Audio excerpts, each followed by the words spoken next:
Números 9 e 10. No primeiro mês do segundo ano, desde a saída de Israel do Egito, o Senhor falou com Moisés no deserto do Sinai e disse: Instrua os israelitas a celebrarem a Páscoa no tempo determinado, ao entardecer do 14º dia do primeiro mês. Siga todos os meus decretos e estatutos a respeito desta celebração. Então Moisés instruiu o povo a celebrar a Páscoa no deserto do Sinai, ao entardecer do 14º dia do primeiro mês. Eles celebraram a festa ali conforme o Senhor havia ordenado a Moisés. Alguns dos homens, porém, estavam cerimonialmente impuros por terem tocado num cadáver e não puderam celebrar a Páscoa naquele dia. Eles se dirigiram a Moisés e Arão no mesmo dia e disseram: Ficamos cerimonialmente impuros, pois tocamos num cadáver. Mas porque estamos impedidos de apresentar a oferta do Senhor no devido tempo como os demais israelitas? Moisés respondeu: Esperem aqui até eu receber instruções do Senhor para vocês. Então o Senhor disse a Moisés: Dê as seguintes instruções ao povo de Israel. Se alguém do povo agora ou nas gerações futuras estiver cerimonialmente impuro no tempo da Páscoa, por haver tocado no cadáver, ou se estiver viajando e não puder comparecer à cerimônia, ainda assim celebrará a Páscoa do Senhor. Oferecerá um sacrifício de Páscoa um mês depois, ao entardecer do 14º dia do segundo mês. Nessa ocasião, comerá o cordeiro da Páscoa, acompanhado de folhas verdes amargas e pão sem fermento.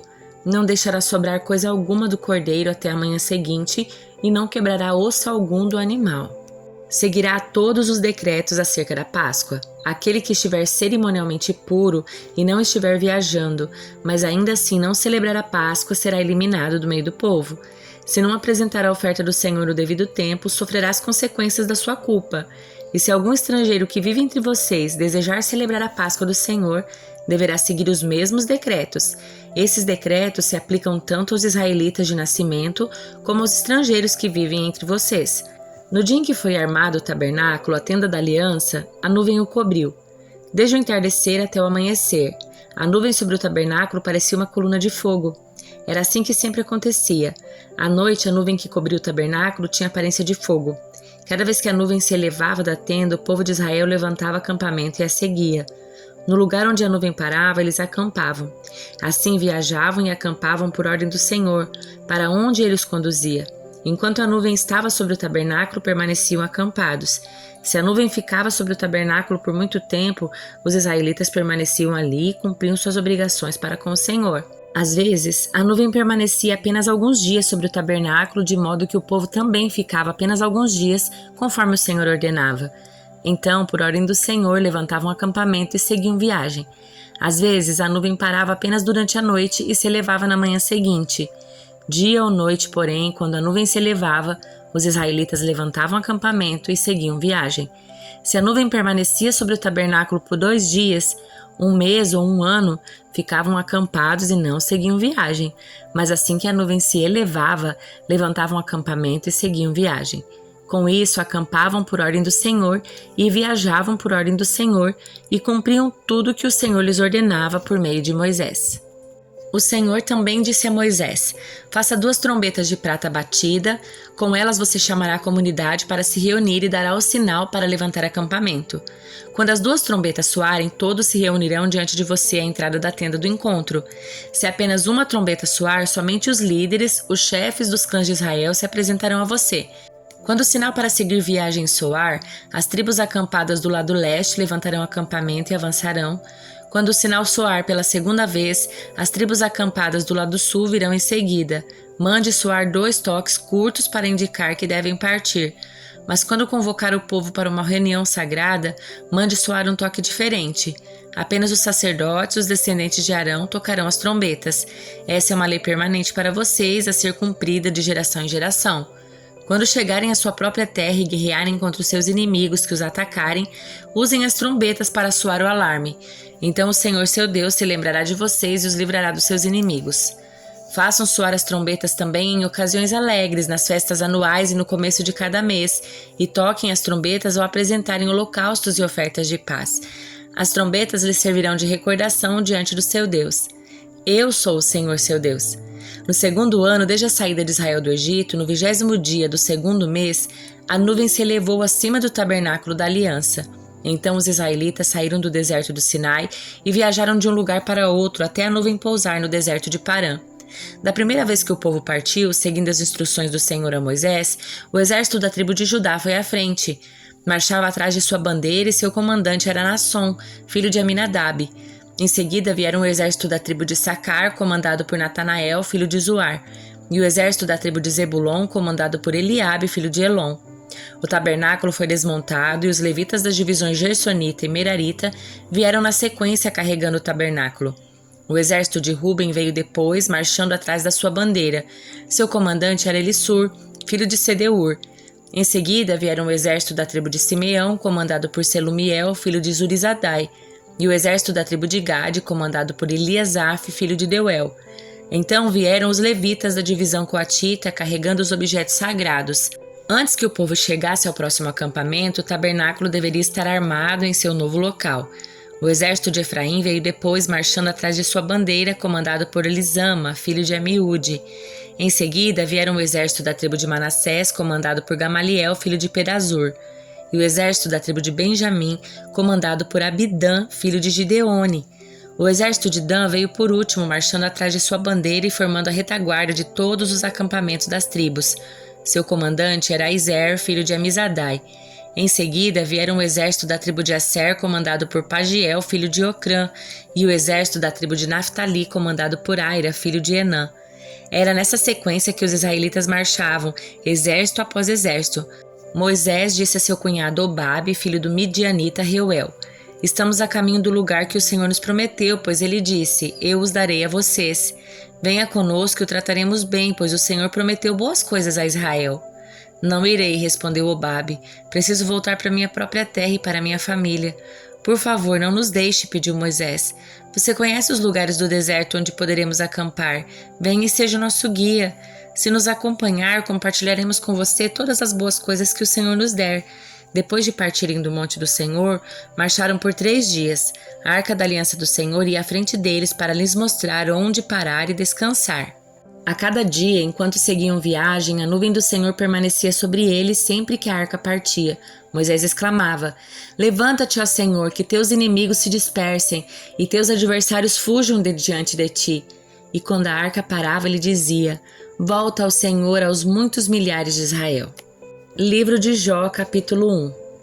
Havia um homem chamado Jó que vivia na terra de Uz. Ele era íntegro e correto, temia a Deus e se mantinha afastado do mal. Tinha 7 filhos e 3 filhas. Era dono de 7.000 ovelhas, 3.000 camelos, 500 juntas de bois e 500 jumentas.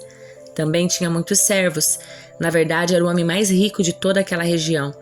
Os filhos de Jó se revezavam em preparar banquetes em suas casas e convidavam suas 3 irmãs para celebrar com eles. Quando terminavam esses dias de festa, Jó mandava chamar seus filhos a fim de purificá-los. Levantava-se de manhã bem cedo e oferecia um holocausto em favor de cada um deles, pois pensava: pode ser que meus filhos tenham pecado e amaldiçoado a Deus em seu coração. Essa era a prática habitual de Jó. Certo dia, os anjos vieram à presença do Senhor e Satanás, o acusador, veio com eles. De onde você vem? Perguntou o Senhor. Satanás respondeu: Estive rodeando a terra, observando o que nela acontece. Então o Senhor perguntou: Você reparou em meu servo Jó? Não há ninguém na terra como ele. É homem íntegro, correto, teme a Deus, se mantém afastado do mal. Satanás respondeu: É verdade, mas Jó tem bons motivos para temer a Deus. Tu puseste um muro de proteção ao redor dele, da sua família, dos seus bens e o abençoaste em tudo que ele faz. Vê como ele é rico? Estende tua mão e toma tudo o que ele tem. Certamente ele te amaldiçoará na tua face. Pois bem, você pode prová-lo, disse o Senhor. Faça o que quiser com tudo que ele possui, mas não lhe cause nenhum dano físico. Então Satanás saiu da presença do Senhor. Certo dia, quando os filhos e as filhas de Jó estavam no banquete na casa do irmão mais velho, chegou à casa de Jó um mensageiro com esta notícia. Seus bois estavam arando e os jumentos pastando perto deles. Quando os sabeus os atacaram, roubaram todos os animais e mataram todos os empregados. Só eu escapei para lhe contar. Enquanto ele falava, outro mensageiro chegou com esta notícia. O fogo de Deus caiu do céu e queimou suas ovelhas e todos os seus pastores. Só eu escapei para lhe contar. Enquanto ele falava, outro mensageiro chegou com esta notícia. 3 bandos de saqueadores caldeus roubaram seus camelos, mataram seus servos. Só eu escapei para lhe contar. Enquanto ele falava, ainda outro mensageiro chegou com esta notícia. Seus filhos e suas filhas estavam num banquete na casa do irmão mais velho. De repente veio do deserto um vendaval terrível e atingiu a casa de todos os lados. A casa desabou, todos os seus filhos morreram. Só eu escapei para lhe contar. Então Jó se levantou e rasgou seu manto. Depois raspou a cabeça, prostrou-se com o rosto no chão em adoração e disse: Saí nu do ventre da minha mãe, e estarei nu quando partir. O Senhor me deu o que eu tinha, e o Senhor o tomou. Louvado seja o nome do Senhor. Em tudo isso, Jó não pecou, nem culpou a Deus. Evangelho de Lucas, capítulo 20. Certo dia, quando Jesus ensinava o povo e anunciava as boas novas no templo, os principais sacerdotes, os mestres da lei e os líderes do povo se aproximaram dele e perguntaram: Com que autoridade você faz essas coisas? Quem lhe deu esse direito? Primeiro deixe-me fazer uma pergunta, respondeu ele. A autoridade de João para batizar vinha do céu ou era apenas humana? Eles discutiram a questão entre si. Se dissermos que vinha do céu, ele perguntará por que não cremos em João. Mas se dissermos que era apenas humana, seremos apedrejados pela multidão, pois todos estão convencidos de que João era profeta. Por fim, responderam a Jesus que não sabiam. E Jesus replicou: Então eu também não direi com que autoridade faço essas coisas. Em seguida, Jesus se voltou para o povo e contou a seguinte parábola. Um homem plantou um vinhedo e o arrendou a alguns lavradores. Depois partiu para um lugar distante, onde passou um longo tempo. Na época da colheita da uva, enviou um dos seus servos para receber sua parte da produção. Os lavradores atacaram o servo, o espancaram e o mandaram de volta de mãos vazias. Então o dono da propriedade enviou outro servo, mas eles também o insultaram, o espancaram e o mandaram de volta de mãos vazias.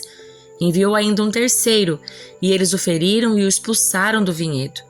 Que farei? Disse o dono do vinhedo. Já sei, enviarei meu filho amado. Certamente eles o respeitarão. No entanto, quando os lavradores viram o filho, disseram uns aos outros: Aí vem o herdeiro da propriedade, vamos matá-lo e tomar posse dessa terra. Então o arrastaram para fora do vinhedo e o mataram. O que vocês acham que o dono do vinhedo fará com eles? Perguntou Jesus. Ele virá, matará os lavradores e arrendará o vinhedo a outros. Que isso jamais aconteça, disseram os que o ouviam. Jesus olhou para eles e perguntou: Então o que significa essa passagem das Escrituras? A pedra que os construtores rejeitaram se tornou a pedra angular. Quem tropeçar nessa pedra será despedaçado, e aquele sobre quem ela cair será reduzido a pó. Os mestres da lei e os principais sacerdotes queriam prender Jesus ali mesmo, pois perceberam que eles eram os lavradores maus a que Jesus se referia. No entanto, tinham medo da reação do povo. Esperando uma oportunidade, os líderes enviaram espiões que fingiam ser pessoas sinceras. Tentaram fazer Jesus dizer algo que pudesse ser relatado ao governador romano, de modo que ele fosse preso. Disseram: Mestre, sabemos que o Senhor fala e ensina o que é certo, não se deixe influenciar por outros, ensina o caminho de Deus de acordo com a verdade. Então diga-nos, é certo pagar impostos a César ou não? Jesus percebeu a hipocrisia deles e disse: Mostrem-me uma moeda de prata. De quem são a imagem e o título nela gravados? De César, responderam. Então, deem a César o que pertence a César e deem a Deus o que pertence a Deus, disse ele. Eles não conseguiam apanhá-lo em nada que ele dizia diante do povo. Em vez disso, admiravam-se das suas respostas e se calavam. Então vieram a Jesus alguns saduceus, líderes religiosos, que afirmavam não haver ressurreição dos mortos. Perguntaram: Mestre, Moisés nos deu uma lei segundo a qual, se um homem morrer e deixar a esposa sem filhos, o irmão dele deve se casar com a viúva e ter um filho que dará continuidade ao nome do irmão. Numa família, havia 7 irmãos. O mais velho se casou e morreu sem deixar filhos. O segundo irmão se casou com a viúva, mas também morreu. Então o terceiro irmão se casou com ela. E o mesmo aconteceu aos 7 irmãos que morreram sem deixar filhos. Por fim, a mulher também morreu. Diga-nos de quem ela será esposa na ressurreição. Afinal, os 7 se casaram com ela. Jesus respondeu: O casamento é para pessoas deste mundo, mas na era futura, aqueles que forem considerados dignos de ser ressuscitados dos mortos não se casarão nem se darão em casamento e nunca mais morrerão. Nesse sentido, serão como os anjos, são filhos de Deus e filhos da ressurreição. Agora, quanto a haver ressurreição dos mortos, o próprio Moisés provou isso quando escreveu a respeito do arbusto em chamas. Ele se referiu ao Senhor como o Deus de Abraão, o Deus de Isaque e o Deus de Jacó. Portanto, ele é o Deus dos vivos e não dos mortos, pois para ele todos vivem. Mestre, o Senhor disse bem, comentaram alguns mestres da lei. Ninguém mais teve coragem de lhe fazer perguntas. Então Jesus lhes perguntou: por que se diz que o Cristo é filho de Davi? Afinal, o próprio Davi escreveu no livro de Salmos: o Senhor disse ao meu Senhor: sente-se no lugar de honra à minha direita, até que eu humilhe seus inimigos e os ponha debaixo dos seus pés. Uma vez que Davi chamou o Cristo de meu Senhor, como ele pode ser o filho de Davi?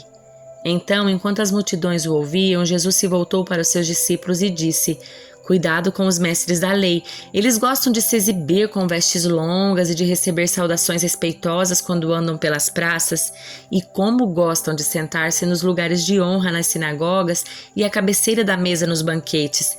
No entanto, tomam posse dos bens das viúvas de maneira desonesta e depois, para dar a impressão de piedade, fazem longas orações em público. Por causa disso, serão duramente castigados.